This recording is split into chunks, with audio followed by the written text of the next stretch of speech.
And you guys clearly had a lot of confidence coming into the game and believe you get back in. What did you see happen so early there that just brought a knockout punch and made it tough to come back?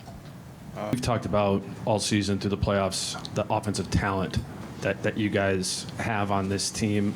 There was times through the regular season where the defense was there and the offense wasn't consistent. When you reflect on the series or on the season, what do you think is missing to make the offense more consistent? I think it's all about just making shots. Yeah, I mean, this series alone, I don't think we shot the ball particularly well from the three-point line, and I think that hurt us. They was able to sit in the gaps all series, make it tough on me, and their game plan worked because we weren't making shots. But we'll be back next year, man. Is there anything with them sagging as much as they can? Is there anything you can think of that you could have done better within that to find different ways to kind of get the offense going? No, not at all. I feel like I was getting to the teeth of the defense, creating good shots, and creating the same shots that we was getting versus the other two teams that we played previously, and they just wasn't falling for us. And it's a lot of our guys' first time being in this light, so especially me, it's my first time. So we'll be ready, man. We'll be all right. First time, took a loss. Congratulations to the Mavericks, and we'll be back. We'll be all right. This is the last. This is the last time we're going to get to talk to you before the off season here. So as you kind of maybe reflect on your season this year, where did you make the biggest growth, do you feel like, in your game over the course of the season? Just being able to read the floor.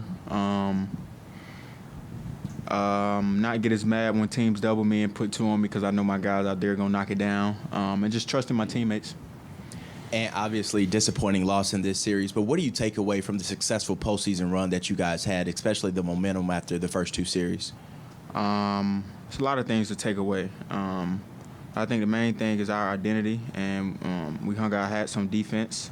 I think we got a little away from that a little bit this series, and it showed. Because we're not the best offensive team. We always depend on our defense. So I think that's the main thing we take away from this playoff run is that we're a defensive team and we got to start there every night. And your first real deep playoff run, how much did you enjoy just what playoff basketball has to bring? It's fun, man. I love it. I wish we could still play. I wish we was going back to Dallas for Game 6. But those guys came out and they competed at a high level. And like I said, man, big shout out to them. But it's super fun, and I'm looking forward to being back right in this situation next year. And you start the season against Dallas in Abu Dhabi. When you were at that point, what did you envision for this season to look like versus what played out for reality? It's crazy because Slow-Mo said when we was in Abu Dhabi that he felt like we was going to play this team in the Western Conference Finals. Like, yeah, he told me that in Abu Dhabi, so it's kind of crazy that we've seen him. And but they made some changes to their roster big time, and it helped them a lot. And some of the young guys, Miller, and we didn't see some of those players. What do you got coming behind you with the younger guys?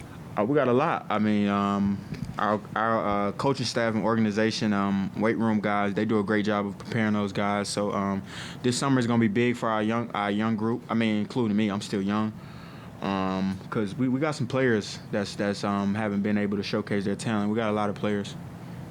Hey, and what did you learn through this playoffs, and what do you think it will do for you this summer as you prepare to come back next year and go even further? I mean, you just know how you got to train because, like I said, I've never played this deep into a basketball season. So now I know, like, okay, in order for me to be able to be dominant in the third round, and if we get past the Western Conference Finals to go to the finals, I got to train like I'm going to go to the playoffs. So I can't be missing training days. I can't take days off. I can't, you know what I mean? I got to be ready. So now I know what it takes. I'll be ready. And I know it's a quick pivot here, but what are you looking forward to from the Olympics experience coming up? I don't even want to talk. I don't know. And as a leader of this team, what do you say to the other players on your team about workouts this summer? Is there specific things you want them to work on, or do you think they just improve on their own and you guys all come back for training camp? I mean, yeah, they got their own trainers, their own guys. Yeah, they just work on their game. But I just told them, like, y'all know that we we're gonna be right back in the same position next year. So y'all know how y'all need to train to get ready, and include myself. Like you know, because we trained this year as if we was gonna just play 82 games, maybe one round of the playoffs. We didn't know we was gonna go this far, so we didn't train like it this summer. I know nobody did, especially myself. So I think this summer is gonna be huge for all of us because we know what type of team we got and we know what we're capable of. So we need to train like we know what we're gonna do. What goes into training to play deep into the playoffs like you're talking about right now? Just a lot of things. I think this summer I'm gonna go back to how I trained the year that I was going to college. I think I was in the best shape of my life in my freshman year of college. A lot of air-dyne, the bike stuff, a lot of stuff like that, man, that make me uncomfortable. And at 22 years old, your Olympics coming up, getting this far in the playoffs. The story of legendary company is on the course of being written. When you get into this offseason, the Olympics, what's your biggest motivation, inspiration? What keeps your fuel, your drive to be in moments like this and to be as good as you have been? I think my brother, man. My brother, just seeing him, he works every day. He makes music to about 5, 6 o'clock in the morning. When I wake up, he still be up making music. So him just, working to get himself out there and be the best that he can be, it makes me get up every morning and want to be the best that I want to be. And just showcasing to the world what I can do. I think that's another thing that drives me. Awesome. Thanks, Ant. All right.